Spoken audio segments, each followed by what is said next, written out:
Everything that irritates us about others can lead us to an understanding of ourselves. That quote from Carl Jung poses a question many of us might never ask. Why do certain behaviors in other people get under our skin so instantly?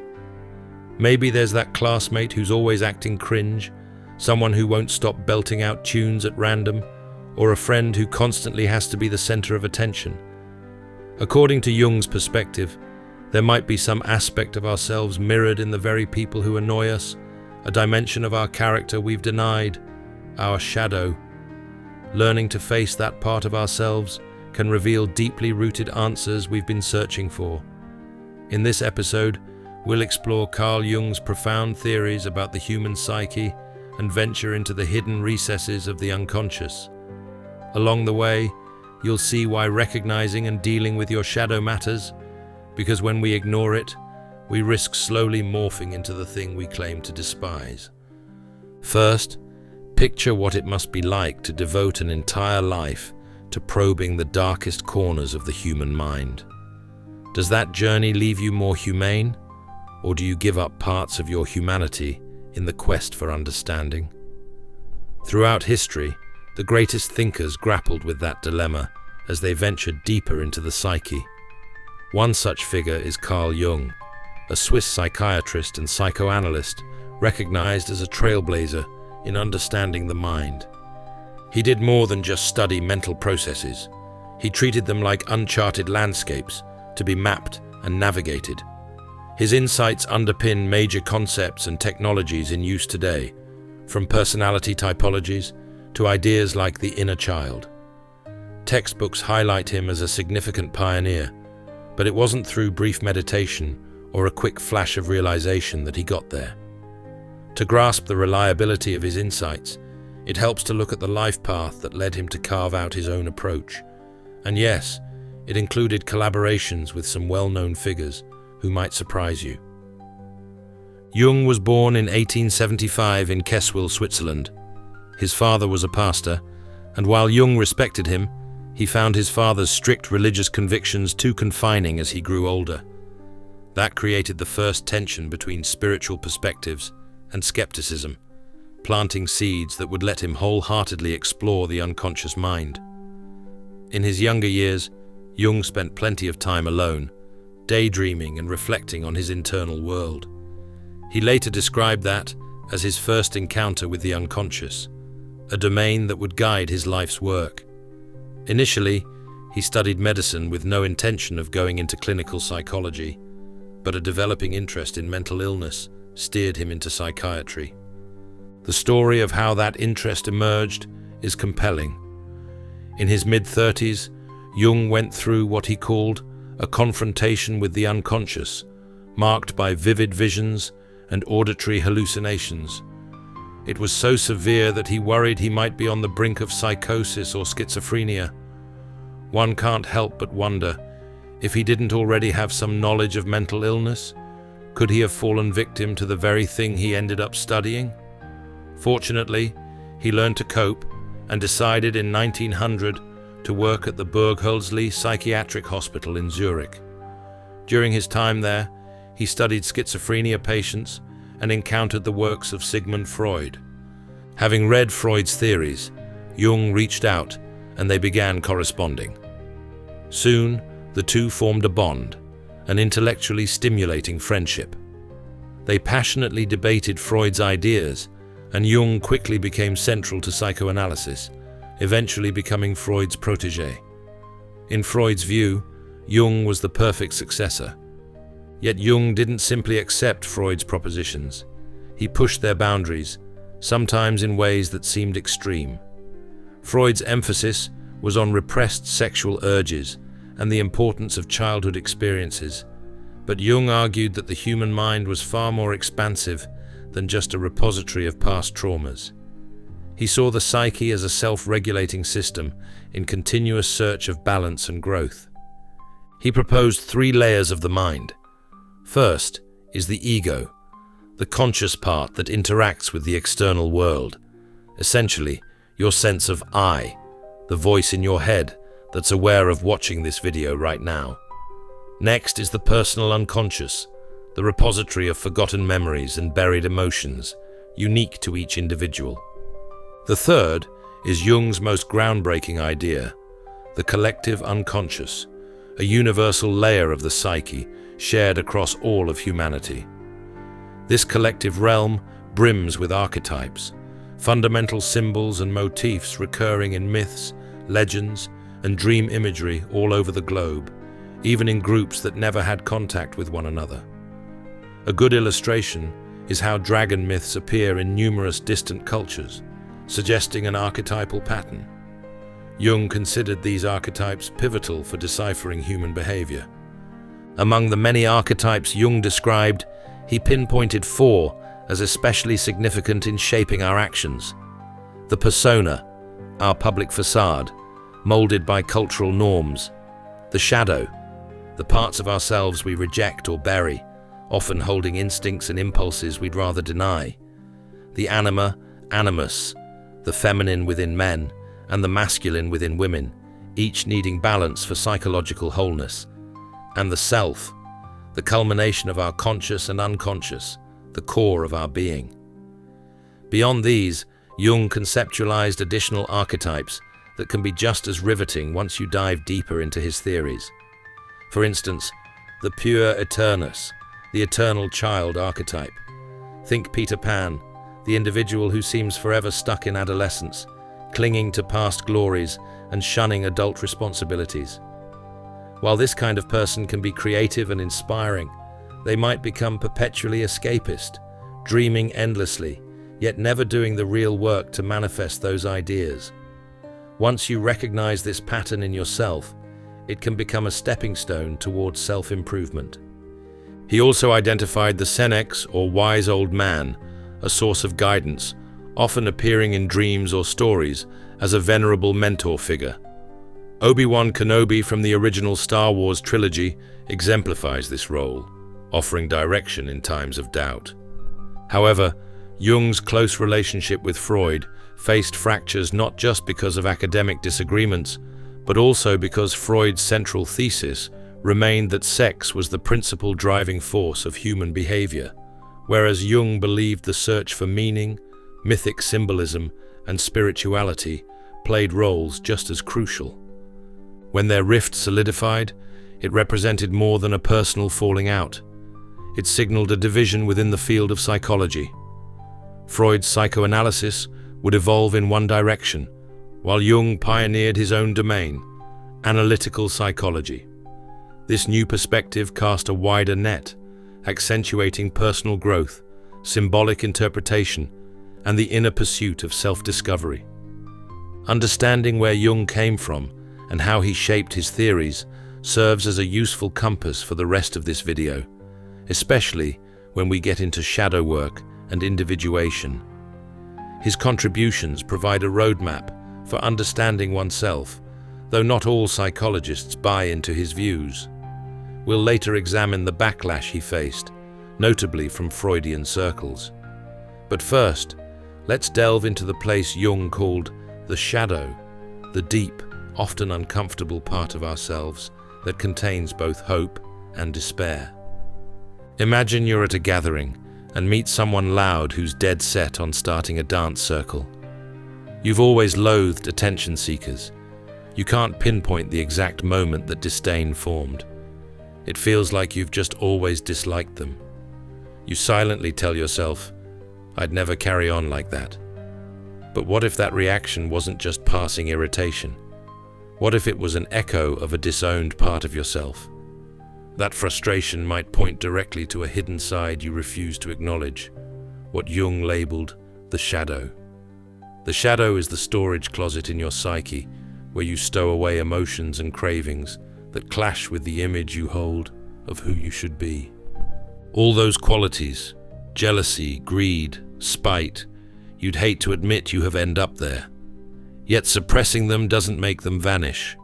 The shadow can show up in your life unexpectedly, often through projection. You may zero in on traits in others that you actually bury within yourself. Imagine a mother scolding her daughter for being too outgoing or outspoken. At first glance, it seems like the mom is just overly critical. But from the shadow's viewpoint, maybe this mother was similar to her daughter when she was younger. If she had repeatedly faced rejection or resentment for outshining her peers, maybe she'd tamped down that boldness in herself. Now, seeing the same qualities in her daughter brings uncomfortable memories to the surface. Rather than acknowledge those repressed experiences, she lashes out. She's not upset with her daughter, really. She's upset with the reflection of her younger self. As Jung famously said, the greatest tragedy of the family is the unlived lives of the parents. The shadow can even stretch across generations, quietly shaping relationships until someone takes note and seeks healing. But how do we deal with our shadow once we notice it? Jung believed that confronting this neglected aspect of ourselves can unleash powerful transformation. That process is sometimes referred to as shadow work, which isn't about conquering your inner monsters through mystical dream battles, though that might sound cool. Instead, it's like learning to befriend the monster you think lurks under your bed. By sitting with these buried traits, you loosen their grip on you, freeing up the energy you once used to suppress them. In practice, it could involve journaling whenever you have an intense emotional reaction to ask yourself what might be triggering you, or speaking with a therapist schooled in Jungian analysis to explore repressed childhood memories and recurring relationship patterns. Outside of a clinical setting, people undertake self-directed methods like guided meditation or dream journaling to engage these buried dimensions. Ultimately, shadow work reminds us that real growth isn't simply reinventing ourselves, but coming to accept the full spectrum, the light and dark aspects that make us who we are. Have you ever been in a bustling room where everyone's socializing and having a great time, yet you feel like no one sees you? You're physically there but emotionally invisible, as if everyone else is plugged into a current you just can't access. In Jung's view, this type of isolation points to a disunity within the self, and the remedy is something he called individuation. That word might sound like a lofty term, suggesting you isolate yourself from everyone else, but it's actually the process of gradually uncovering who you truly are beneath the layers of persona or pretense. Instead of standard self-improvement, where you try to remove bad habits and replace them with good ones, individuation focuses on understanding and weaving together the different facets of your psyche. The ego, the shadow, the anima, animus, and the self all play roles in this inward dance. When these parts work together, you inch closer to wholeness. But if one part is suppressed, you drift further from your essence, which can lead to emptiness or alienation. In many instances, loneliness is a hint that we're ignoring important inner work. We try to fill the resulting void externally through validation, praise, and the desperate desire to be seen. Social media often exacerbates this, encouraging everyone to cultivate main character energy, where life is curated to gain likes or admiration. But Jung contended that such pursuits don't quell the internal ache. It's only when we gain deeper insight into our needs, motivations, and insecurities that true fulfillment starts to take root. Let's use the example of scrolling through social media and noticing an acquaintance's immaculate feed. You might be flooded with envy. Instead of burying that feeling, Jung's individuation calls you to interpret it. Are you jealous of their travel photos because you secretly crave adventure?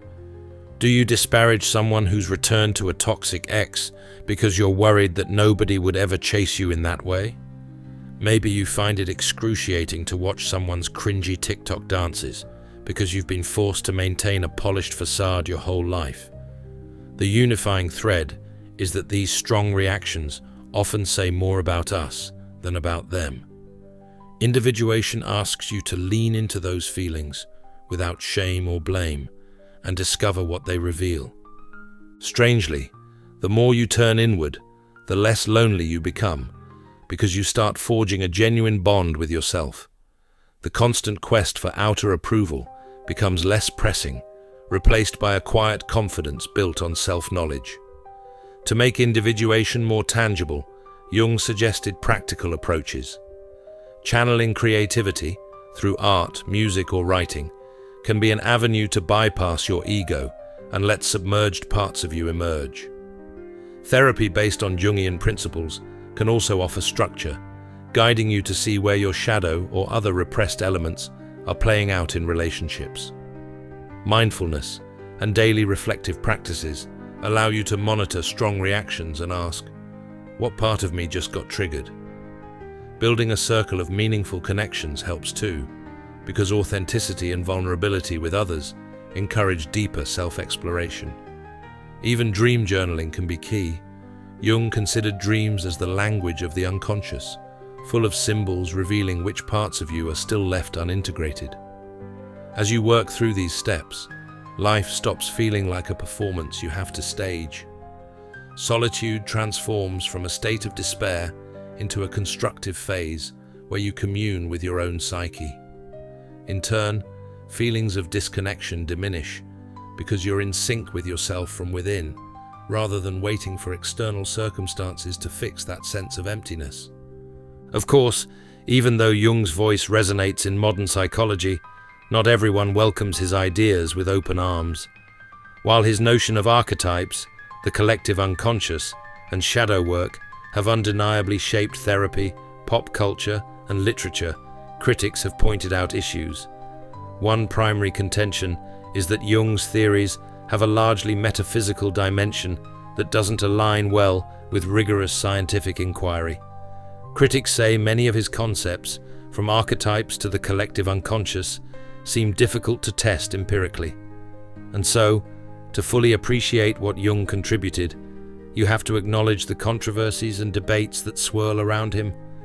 We know Jung started out under Freud's mentorship, and they initially agreed on many core principles, especially the existence and importance of the unconscious.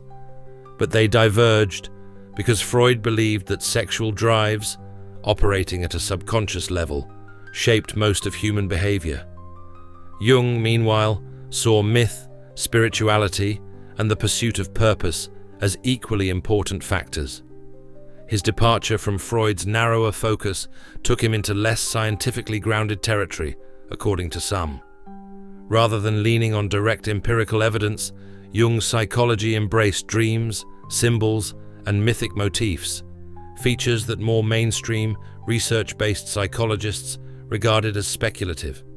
Then there's Jung's affinity for esoteric practices like astrology, alchemy, and religious symbolism, which strengthened the impression that his viewpoint was as much mystical as scientific. On top of that, he accepted the existence of synchronicity, meaningful coincidences that defy traditional explanations, and even used tarot cards or the I Ching for insight into the mind. Unsurprisingly, these choices triggered skepticism in those who want research in psychology to be strictly data-driven. Authors like Richard Knoll, who wrote The Jung Cult, Origins of a Charismatic Movement, argue that Jung's methods form something closer to a spiritual movement than a scientific discipline, going as far as to liken him to a religious leader more than a psychologist. But the very mysticism that draws criticism also pulls in people who sense a need for more than purely materialistic theories of the mind. Jung's work appeals to those searching for a deeper layer of meaning and transformation. Of course, some find fault not just with his mystical angle, but also with his ideas' complexity and general lack of straightforward practical applications. Unlike cognitive behavioral therapy, which has very clear and testable interventions, Jungian analysis can feel both prolonged and inaccessible. Concepts like the anima, animus, individuation, and the shadow may appear too abstract to implement in everyday life. This can frustrate individuals who want immediate relief from mental or emotional struggles. At the same time, recent neuroscience shows more interest in unconscious processes, echoing elements of Jung's archetypal theories and revealing that these intangible ideas may not be as baseless as once thought. Some modern psychologists, like Jordan Peterson, openly incorporate Jungian notions into their teachings, especially regarding the shadow. While Peterson's popularity has introduced Jung's theories to a broader audience, he's also been criticized for distilling or simplifying them to the point where they might not fully represent the nuance in Jung's original writings. On another front, a big critique of Jung's ideas revolves around the anima and animus, which critics say reinforce restrictive gender stereotypes. Jungian theory frames the anima as the feminine element in men, often linked to emotional expression and passivity, and the animus as the masculine element in women, tied to logic and firmness. While Jungian practitioners argue these archetypes are fluid, skeptics argue that such models still risk perpetuating outdated gender constructs. Despite the controversies, Jung's influence remains robust. Even though some parts of his framework don't hold up under the microscope of strict scientific testing, they still have utility for personal exploration and can inspire artistic creativity. In many ways, the arguments against Jung mirror the dualities he examined: science versus spirituality, the tangible versus the unseen. Perhaps his ultimate achievement wasn't to provide all the correct answers, but to urge us to ask deeper questions about human consciousness and the mysteries of existence. And let's be clear, Jung's contributions didn't dwindle in the last century. They've integrated themselves into the narrative DNA of modern cinema, pop culture, and mental health conversations. His archetypes and emphasis on a collective unconscious are easy to spot in storytelling conventions. Filmmakers like Christopher Nolan, George Lucas, and David Lynch have admitted leaning on Jungian ideas to craft layered, symbolic stories.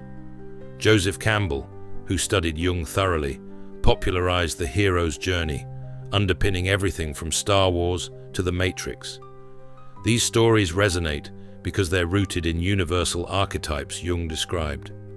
Likewise, music, literature, and even gaming borrow from these eternal struggles: light versus dark, the quest for self-realization, wrestling with hidden aspects of the self. Rather than relegating Jung's theories to purely academic discourse, modern creators continue to bring them to life.